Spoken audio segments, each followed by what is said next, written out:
पर जो किताब में लिखा है उसके अतिरिक्त कुछ आपको विशेष बात बतानी पड़ेगी, तब आपका प्रवचन होगा वो। सही है। तो प्रवचन में प्रियता से कोई लेना देना नहीं, वहां पर जो आपने पढ़ा, जो अन्य लोगों की समझ में आता है, उससे कुछ अतिरिक्त आपको बताना है, तब आपका प्रवचन होगा। अच्छा अच्छा। कोई विशेष बात अगर आप बताते तो प्रवचन होगा।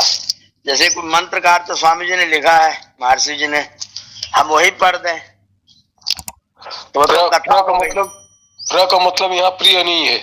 ना ना ना, प्रामाण्य विशेष, विशेष है, प्रामाण्य विशेष।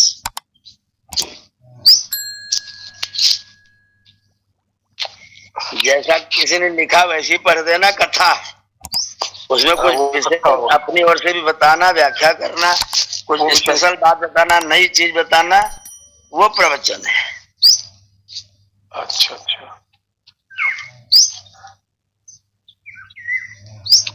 जी गणेश जी। ओम नमस्ते गुरु जी। जी नमस्ते नमस्ते। ये प्रवचन और सत्संग में अंतर, ये पौराणिकों में चलती है सत्संग के नाम पे। जहाँ कहीं भी देखा खाली वो वही कथाएं बोलते रहते हैं, नाम रखते हैं सत्संग। धरती पर तीन पदार्थ है सत्य जी। ईश्वर, जीव और प्रकृति, तीनों सत्य पदार्थ हैं। तो जहां पर इन तीनों का संग करा दिया जाए, व्यक्ति को प्रकृति सही बता दी जाए, जीव सही बता दिया जाए, ईश्वर सही बता दिया जाए, वो तो है सत्संग। और जहां वो शिव पार्वती कथा सुनाई जाए वो सत्संग नहीं है। यही तो ज्यादा हो रहा है गुरु जी, सत्संग के नाम के ऊपर वो लोग तो वो सत्संग नहीं हो रहा, वो कथा हो रही है। तो गुरु जी वो प्रवचन हो गया ना, शिव पार्वती को सुना दिया, अच्छा लग रहा है उनको। नहीं, वो प्रवचन नहीं है। प्रवचन वो तो कथा है। तो सत्संग भी तो नहीं है ना, सत्संग है ना वो प्रवचन है। वो सत्संग, वो क्या कहते हैं, कथा हो गई।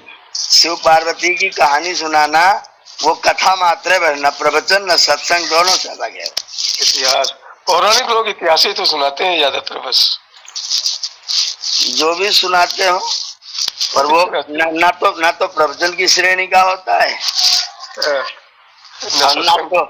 ना तो सत्संग की श्रेणी का होता है। सही।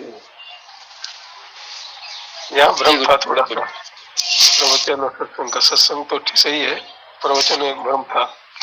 प्रवचन मतलब सिद्धांत पे। जो जैसा लिखा है, जो सामान्य बुद्धि जो दिखता है, उससे अतिरिक्त बताना प्रवचन है। जुड़ करके कार्य कर रहे हैं, तो ये तब तो होता वास्तव में है कौन, ये एक बार इसको थोड़ा और नहीं, ये ध्यान देने की चीज है कि जब मैं कार्यकर्ता गिन रहा हूं तो उसी में कार्य को कराने वाले को क्यों गिन रहा हूं?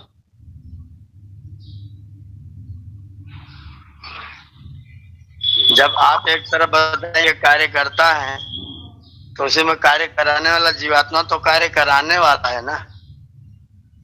तो आत्मा और बुद्धि नहीं रहेगा इसमें। आत्मा और बुद्धि को छोड़ करके इन्हीं छहों को, जातों को, यजुर्वेद में अध्याय 34 में इसकी व्याख्या में महर्षि जी ने यही लिखा हुआ है, 2 कान, 2 नाक और 2 आंखें और 1 मुख, वाणी। अध्याय 34 में कौन सा? अध्याय 34 का लास्ट मंत्र है, स्वप्नजौ सप्त ऋषया प्रतिहिता शरीरे सप्त रक्षन्ति सम प्रमादम। ये सुबह मंत्र, सप्तहिता शरीरे सप्त रक्षन्ति प्रमादम, सप्तापा स्वप्नो लोकमेयुस् स्वप्नजौ जागृत सदौ देवौ। सप्त ऋषया प्रतिहिता शरीर ये है।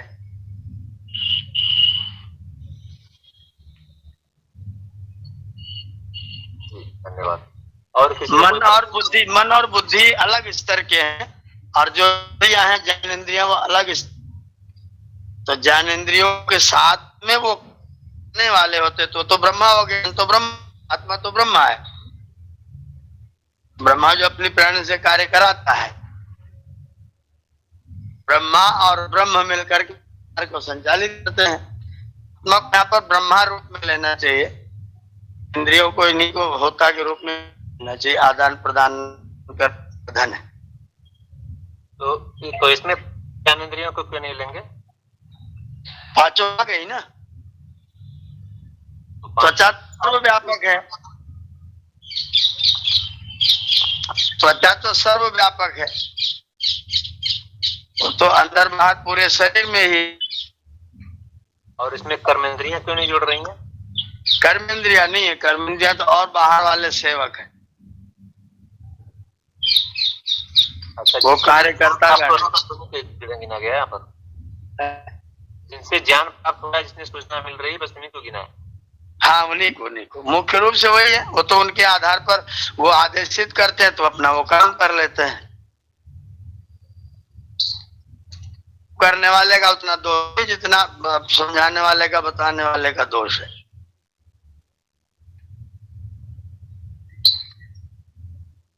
कोई अच्छाई, कोई बुराई अगर है तो जिसने उसको कराया है उसको पुण्य या पाप का मामला है।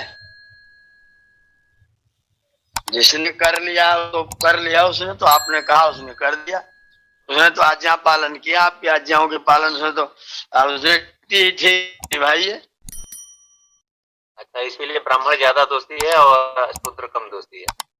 64 पैसा ब्राह्मण, 64 पैसा, 48 पैसा क्षत्रिय, 24 पैसा वैश्य, 16 पैसा शूद्र।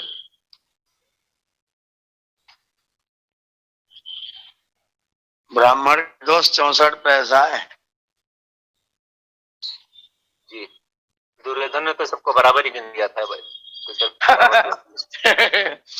वो योगी नहीं था ना, वो शिव संकल्प वाला नहीं था, वो खाली संकल्प वाला था, बस मेरा राज्य मुझे चाहिए, बस और कुछ नहीं चाहिए। मतलब चारों ने मिलकर हत्या की तो सबकी हत्या का सबको आजीवन कारावास, सबको मृत्यु दंड, और जिससे आए तो सबका अलग अलग कर दिया। हाँ, जो वो सबके सामर्थ्य अनुसार अलग अलग हुआ। बिल्कुल बिल्कुल।